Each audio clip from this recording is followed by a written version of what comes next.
من وقت ما النتيجة ظهرت وكل واحد عرف مجموعه، وطلاب كتير قوي اتلخبطت لان كتير جاب درجات ما كانش متوقعها وبقى مش متأكد هل هيقدر يدخل الكلية اللي كان عايزها ولا لا، فبدأوا يشوفوا البدايل. وعشان كده الاقي تعليق مثلا مكتوب لي يا طارق احسن ادخل كلية تجارة ولا ادخل كلية زراعة، او حد تاني يقول لي ادخل اداب ولا تربية نوعية، طب كلية صيدلة ولا كلية علاج طبيعي. طول الوقت طلاب كتير بتدخل تخيرني ادخل كلية ايه وايه احسن حاجة فيهم، فقررت اعمل حلقة النهاردة اللي هقول لك فيها على عدة خطوات. لو قعدت مع نفسك وعملت الخطوات دي خطوه بخطوه انت بنفسك هتقرر ايه احسن كليه من اللي انت بتخيرني فيهم، وهتختار بنفسك وعمرك ما هتندم على الاختيار ده ان شاء الله. فلو عايزين تعرفوا اكتر يبقى لازم دلوقتي تصلوا على النبي وتتابعوا الحلقه دي للنهايه. انا طارق صادق وانت منورني.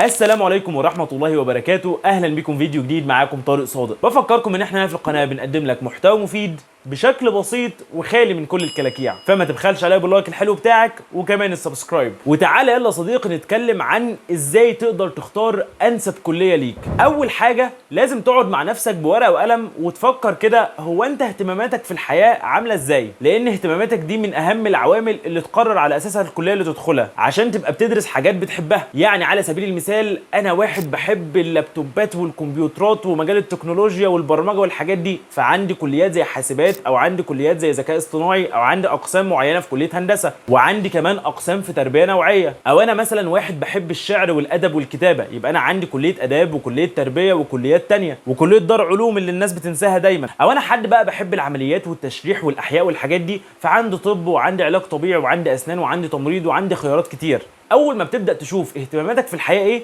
بتقدر تضيق الخيارات اللي قدامك. يعني مثلا واحد زي صديقنا اللي محتار ما بين زراعه وتجاره واداب، ممكن هو اصلا انسان بيحب الكيمياء وبيحب الاحياء وبيحب الحاجات دي وبيكره جدا الحسابات وبيكره جدا القراءه. فانت واحد بتكره الحسابات ازاي هتدخل كليه تجاره، وبتكره القراءه ازاي تدخل اداب، وبتحب الاحياء وبتحب الكيمياء والحاجات اللطيفه دي، يبقى انت انسب حاجه ليك في الثلاثه دول هي كليه زراعه، لانك هتدخل كليه مناسبه جدا لاهتماماتك الشخصيه. فالحاجات اللي انت هتدرسها وانت حاببها او مستلطفها، او على الاقل تعرف تحل فيها. فده كان اول فلتر بنعدي عليه الكليات عشان نقدر نختار. تعال ندخل بقى على تاني خطوه. تاني خطوه بشوف اصلا هو انا كنت عايز ادخل كليه ايه، وابحث كويس عن الكليه دي واشوفها هل فعلا كانت مناسبه رغباتي وامكانياتي ولا انا كنت رايح على السمعه. يعني انا مثلا كنت حابب جدا كليه ألسن، بس انا ما بحثتش عنها. انا سمعت ان كليه ألسن دي بتتعلم فيها لغات بتخرج منها تشتغل مترجم مثلا، فقلت انا عايز ادخل كليه ألسن. لكن لما بحثت شويه في الموضوع لقيت لا، ان هي منهجها صعب وتقيله، وان انا مش باخد ماده واحده، ده انا باخد مواد تانية جنب الماده الاساسيه بتاعتي، والحوار كبر قوي ووسع قوي مني. او ممكن لا، تيجي تبحث تلاقيها فعلا والله الكليه حلوه وبالنسبه للرغبات بتاعتي، فتتاكد ان دي الكليه اللي كانت مناسباك. بعد ما بتتاكد ان انت فعلا عايز الكليه دي وان انت فعلا بحثت عنها وحبيتها فعلا وطلع ان هي في الحقيقه زي ما انت كنت حابب، ابدا شوف بقى هل انت جبت مجموع الكليه دي ولا لا اصلا. في حاله ان انت جبت المجموع بتاعها وانت اصلا حابب الكليه وبحثت عنها والحمد لله، يبقى دي اكيد انسب كليه. طب لو انا بقى طارق ما جبتش مجموع الكليه دي بس انا حاببها، اعمل ايه؟ هتلاقي ان في كليات كتير جدا في مصر ليها بدايل كليات تانية. يعني زي ما قلنا مثلا كليه الألسن هتلاقي في ليها بدايل اقسام في كليه اداب، لان في كليه اداب هتلاقي اداب انجليزي واداب فرنسي واداب الماني واداب عبري، لغات كتير جدا. وعلى فكره في سوق العمل بياخدوا دول وبياخدوا دول، الفكره بتبقى الاختلافات في الخبره مش في الكليه. يعني انا لو هشغل حد مش هقول له انت كليه ايه، هقول له خبراتك ايه. فلو انت حابب كليه وكنت مقتنع جدا بالكليه دي وعايز تدخلها ومش جايب مجموعه، ابدا دور على البدائل بتاعه الكليه دي. دايما هتلاقي الكليات ليها كليات تانية شبهها بتدرس لك نفس الحاجه، ولما بتتخرج غالبا بتشتغل نفس الحاجه او حاجه شبهها. زي ما انا عملت بنفسي يا صديقي، كنت عايز ادخل كليه اعلام لكن ما دخلتش اختبار قدرات كليه اعلام لان ما كانش عندي خبره ايامها، فبرغم ان انا جبت مجموع الكليه ما عرفتش ادخلها لان كان ايامها اختبار قدرات. فلما دورت لقيت ان في كليتين فيهم بديل لكليه اعلام، وهم اول حاجه كليه اداب لان فيها قسم اعلام، وتاني حاجه كليه تربيه نوعيه لان برضه فيها قسم اعلام. ولما بحثت عن الكليتين وفكرت اخترت كليه اداب، ولما دخلت جوه اكتشفت ان انا حابب قسم انجليزي اكتر من اعلام فدخلت قسم انجليزي. والنهارده انا الحمد لله مش ندمان وفرحان جدا بالكليه اللي انا دخلتها، لان عملت الخطوات اللي بكلمك فيها النهارده. فكرت كده واحده بواحده وبحثت واديت لنفسي فرصه. وبالمناسبه لو عايز تبحث اكتر عن الكليات وتفهمها اكتر وتفهمها بجد وتعرف نظامها الحقيقي عشان تقدر تقرر، يبقى انت لازم تتابعني هنا في القناه، لان هنا في القناه احنا عاملين سلسله للكليات بشرح لك كل الكليات نظامها، المناهج اللي بتدرسها فيها، فرص العمل، ازاي تطور نفسك في الكليه، كل اللي انت محتاجه. فتاكد يا صديقي ان انت عامل لايك وعامل سبسكرايب ومفعل زرار الجرس عشان كل كليه نتكلم عنها يجي لك عنها اشعار وتعرف انت هتعمل فيها ايه بالظبط. غير طبعا ان احنا هنتكلم عن التنسيق والاستعداد للكليه والتقديم للكليات وكل الحاجات اللي انت محتاجها. ولو انت بقى لسه مكمل معانا الحلقه لغايه هنا،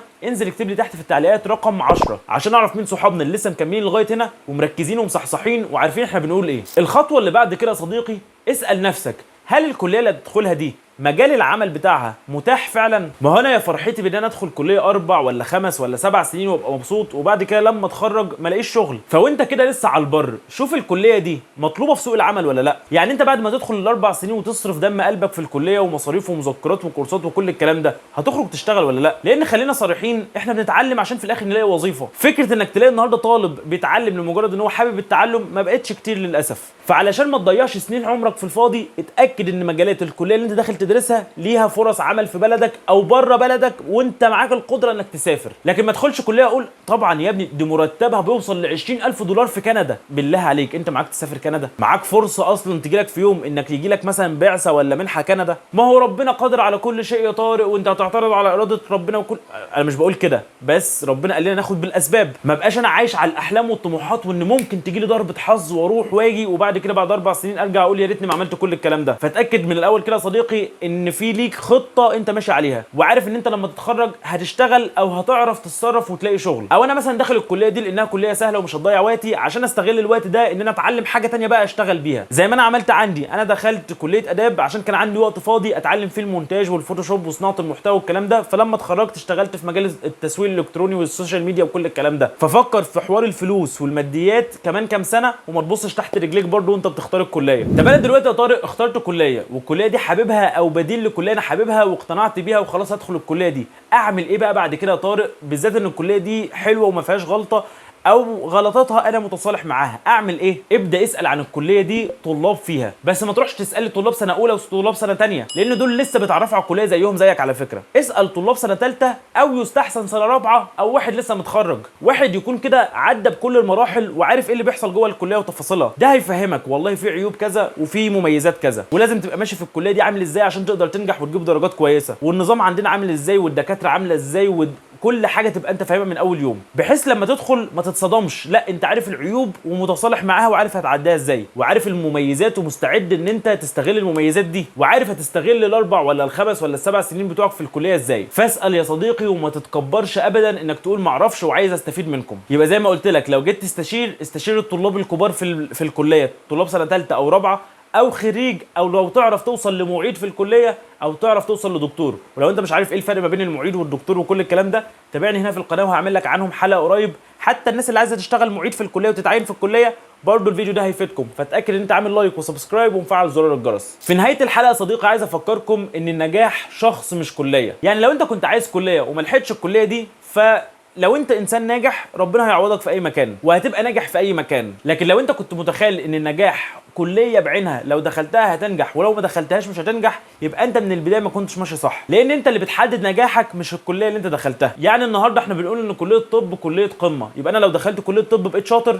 ما انت ممكن تدخل اول سنه لا قدر الله تشيل ملاحق وتسقط وتمشي من الكليه اصلا. وهل لو تاني يوم قالوا ان كليه الطب دي بقت كليه وحشه وما بقتش قمه، وقالوا مثلا ان كليه التجاره هي اللي بقت قمه، دلوقتي سبحان الله فجاه كليه التجاره دي هي النجاح وهي الفلوس وهي الحياه وهي كل حاجه حلوه؟ ما تمشيش يا صديقي ورا كلام الناس ولا توهم نفسك وتقنع نفسك ان في كليه لو دخلتها هتنجح وكليه تانيه لو دخلتها مش هتنجح. النجاح شخص مش كليه، شخص قرر ينجح ويجتهد ويظهر ويتفوق. وبس كده يا صديقي تكون حلقه النهارده تمت بحمد الله. اتمنى انت كمان تكون نزلت دعمتني باللايك الحلو بتاعك وعملت سبسكرايب جميل زيك وفعلت زرار الجرس عشان يوصلكم كل جديد. ولو لسه مكمل الحلقه لغايه هنا انزل اكتب لي تمت بحمد الله عشان اعرف مين صحابنا الابطال اللي كملوا الحلقه لغايه النهايه. اتمنى صديقي التوفيق ليكم دايما، واتمنى الحلقه تكون لطيفه وخفيفه وتكونوا استفدتم واتبسطتم. كان معاكم طارق صادق، والسلام عليكم ورحمه الله وبركاته.